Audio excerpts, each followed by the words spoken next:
Chapter 12, Part 1, Shrimps. Next morning, Rosie told Jim that he would have to help her if she was going to feed him.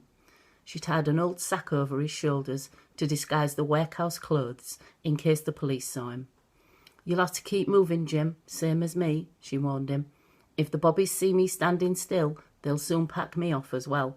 We'll both be running all day." Jim liked working for her. When her voice grew tired, he would shout for her, "Whelk, sir, salmon for sale, pickled fish and shrimp, sir." He danced round while he was shouting, partly to keep himself warm, and partly so he could watch out on all sides in case the police came. He had such a light, skipping way of dancing that people stopped to watch him on their way to their shops and offices. They soon got to know him. "Skip for us, Jimmy," they used to say, especially if they saw him standing on his own. "Buy some shrimps and I will," Jim would say, and Rosie would step up with her tray of seafood and persuade them to buy something.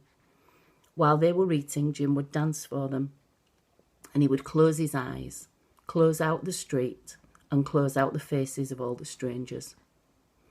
A long time ago, his father had danced for him in their cottage. Jim could just remember the laughing faces of Emily and Lizzie as they sat on a long polished bench by the fire.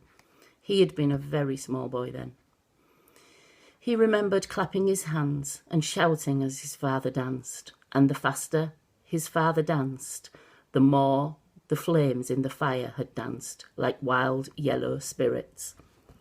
"Faster, Pa, faster," the children had shouted, and the black shadows that leapt from his father's feet became crazy, long-limbed, prancing shapes across the walls and the ceiling. And Jim had jumped down and run to do a skipping dance with him, and been lifted up to the beams. There he was, in the room again, while strangers watched him and ate Rosie's seafood in the cold street. "I'm very pleased with you, Skipping Jim," Rosie told him, breaking into his dream. "I'm selling more salmon than I can pickle. They'll have to have it boiled plain if they want more, and like it." He had been staying with Rosie for a few days when he first saw the doctor. He and Rosie were going back to her cottage one afternoon when they heard a voice calling behind them, "Rosie, Rosie Trilling," and they turned round to see lame Betsy limping after them, holding up her skirts as she tried to hurry through the mud. "I've been worrying about that boy," Betsy panted, "whether he'd find you, whether you'd give him a home, and how he's doing." "He's doing fine," Rosie laughed. "He's a real little dancing man, ain't you, Jim? But he can't stay with me for long. He knows that.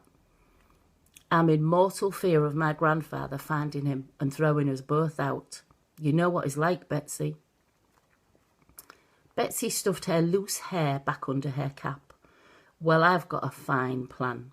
She held out her hand, plump and pink with the cold. "You come with me, Jim. I'm going to take you to school." Jim's stomach churned with terror. "I hate school," he shouted. "I hate school teachers." He tried to pull away from Betsy. "He's not a school teacher, Jim. He's a doctor, so they say. And he's a school going for the likes of you, Jim. He's a queer soul, they say, and he stands on a box in the middle of the street and asks people to bring their children to his school. And he don't charge them nothing." She stopped for breath, banging her chest with her fist. She held out her hand again. "Come on, Jim. It's a fine chance for you." Jim felt tears scorching. "Please don't make me go to school." But Rosie pushed him gently towards Betsy. "Go with her, Jim," she said. "Somewhere to go where you'll be warm and dry. And it's free. Wish I had a chance to go to school."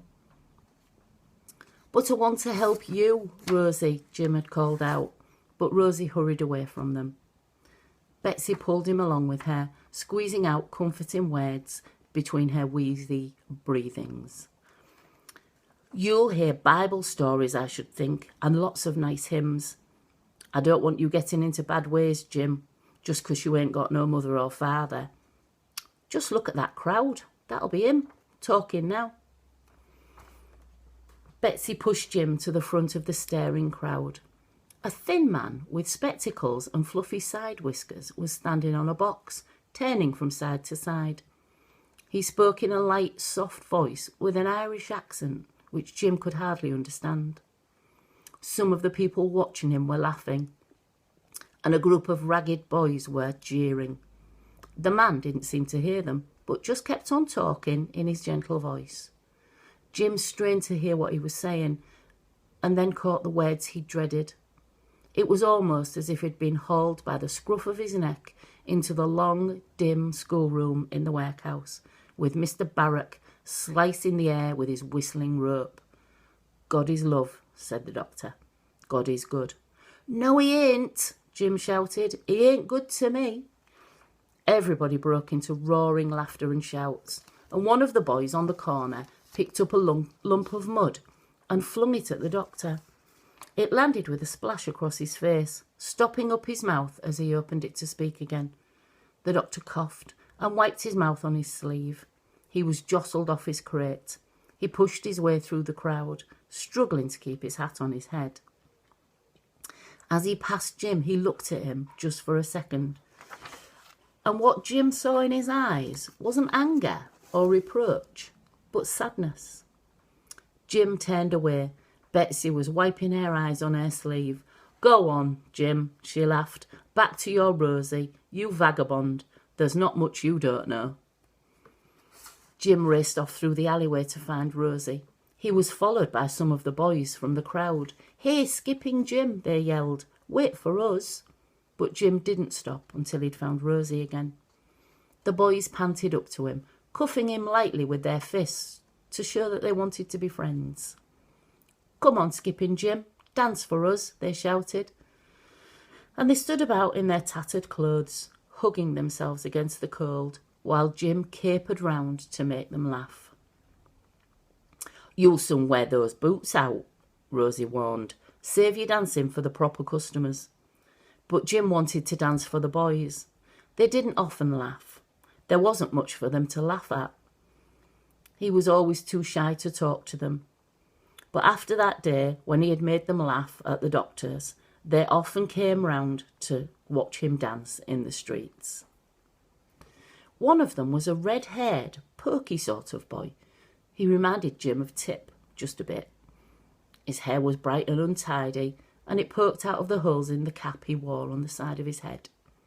His toes wriggled like cold pink shrimps out of the end of his boots, and his shirt hung off his skinny arms like tattered sails hanging off the spars of a ship.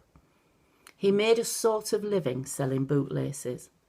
"Bootlaces, mister," he shouted at passers-by, whirling the laces above his head as if he was a ribbon seller at a fair. "3 for the price of 2. You don't want 3, sir? Well, 2 for the price of 3. Can't say fairer than that, can I?" When Jim was skipping, the boys used to sit with his mouth wide open, as if he was afraid to laugh out loud. His eyes darted around, furtive, on the lookout all the time for likely customers, and for the police, or for something to help himself to. He would suddenly leap up and dash past the stall when the owner wasn't looking and grab a lump of cheese or the broken end of a pie or a hot muffin. He'd run into a dark corner and stuff his cheeks full with it. Jim reckoned he must swallow it whole, it disappeared so fast. If the stallholders saw him doing it, they usually swore at him or chased him. But sometimes they saw him coming and looked the other way. It never occurred to Jim, watching him, that one day he would be doing this too. And he'd be thankful to steal enough crumbs in a day to keep him alive.